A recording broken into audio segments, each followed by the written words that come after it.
Olá, meus queridos, tudo bom com vocês? Hoje nós iremos conversar sobre o caso da família Perron, que inspirou um dos filmes mais bem-sucedidos dos últimos anos, Invocação do Mal. Durante a década de 1970, um espírito maligno atormentou a família e serviu de inspiração para este filme. Invocação do Mal chegou aos cinemas em 2013 e é um dos filmes de terror mais aclamados das últimas décadas. Inspirado em fatos verdadeiros, essa obra acompanha a família Perron, que se muda para uma casa mal assombrada em Rhode Island, nos Estados Unidos. Logo que os residentes se mudam, eles começam a presenciar acontecimentos paranormais. Em seguida disso, eles contatam os investigadores paranormais mais bem conceituados dos Estados Unidos, Ed e Lorraine Warren. Esses investigadores paranormais investigam o caso, estudam o caso. Na adaptação para o cinema, a história tem um desfecho bastante satisfatório, onde um exorcismo consegue expulsar o demônio que atormentava a família. Porém, na vida real, a história se desenvolveu de maneira mais dramática.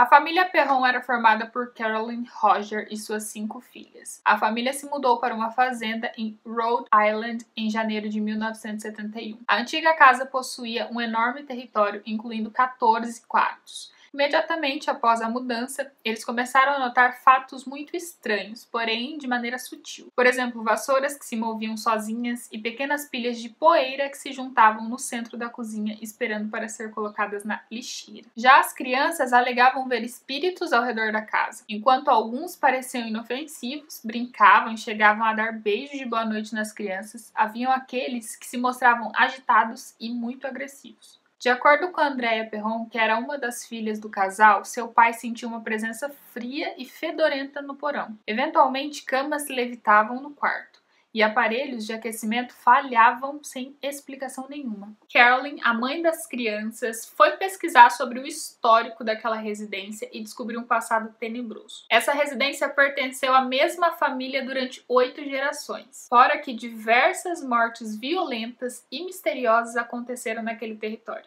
Mortes como, por exemplo, uma criança que foi assassinada lá, outras que se afogaram no lago que existia naquela fazenda e também pessoas que se enforcaram no porão. Carolyn descobriu também em suas pesquisas que uma das donas da casa era uma mulher chamada Bathsheba Sherman, que morou na propriedade durante o século XIX. Ela era conhecida por ser satanista, além de estar envolvida em um caso de assassinato de uma criança. A bruxa se enforcou em uma árvore na parte externa da casa, e a lápide de Bathsheba pode ser encontrada no cemitério da cidade. Após as pesquisas de Carolyn, a família passou a desconfiar que Bathsheba era a presença maligna existente naquela residência. Certa vez, em entrevista, uma das filhas do casal, a Andrea, disse que esse espírito maligno ainda se sentia dono da casa e travou uma certa competição com a mãe delas por essa posição. Bathsheba era uma criatura horrível e suas descrições alegavam que ela tinha um rosto semelhante a uma colmeia de abelhas desidratada,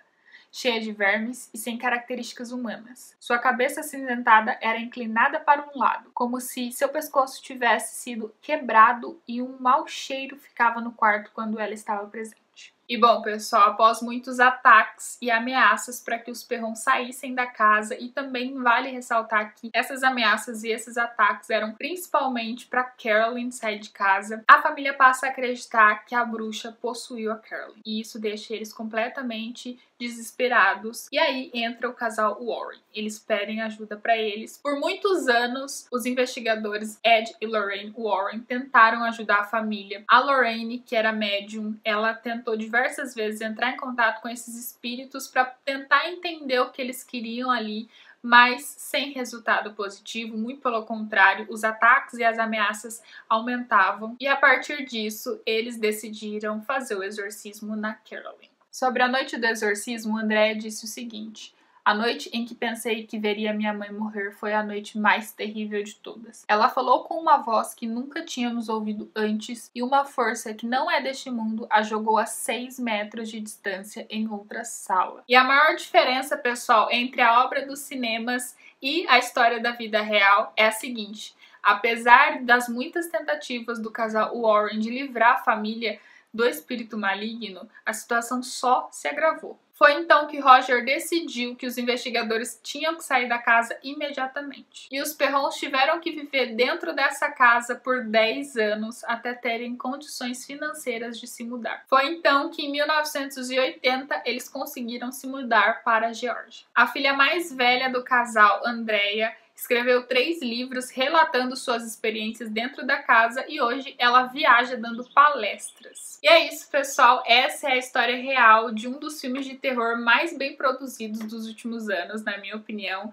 Eu gosto muito da franquia Invocação do Mal, acho que os filmes são muito bem produzidos e, na medida do possível, são fiéis às histórias reais de cada caso. Se vocês gostarem desse vídeo e quiserem, eu posso estar trazendo as outras histórias que inspiraram os outros filmes, tanto a sequência Invocação do Mal 2 e 3, quanto também o caso da Annabelle e também o caso que inspirou o filme A Freira. Se você não assistiu o primeiro filme da franquia Invocação do Mal, eu recomendo muito que vocês assistam. É muito bom o filme, é muito bem produzido, é bastante fiel à história, apesar desse detalhe que eu contei pra vocês em relação à história real ser bem mais dramática e não ter tido um desfecho tão satisfatório e tão feliz. Na minha opinião, pessoal, esse é o filme mais aterrorizante da franquia pela produção e também pela história. Logo em seguida, pelo último Invocação do Mal que saiu, que foi o 3, que eu achei excelente também. Tem uma história bastante assustadora, que além de tudo traz uma história que eu gostaria muito de contar pra vocês, porque envolve tribunal.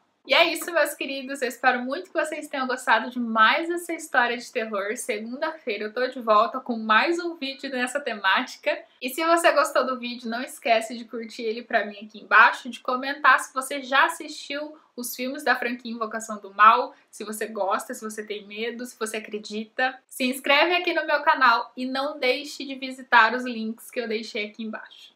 Um beijo e até o próximo vídeo.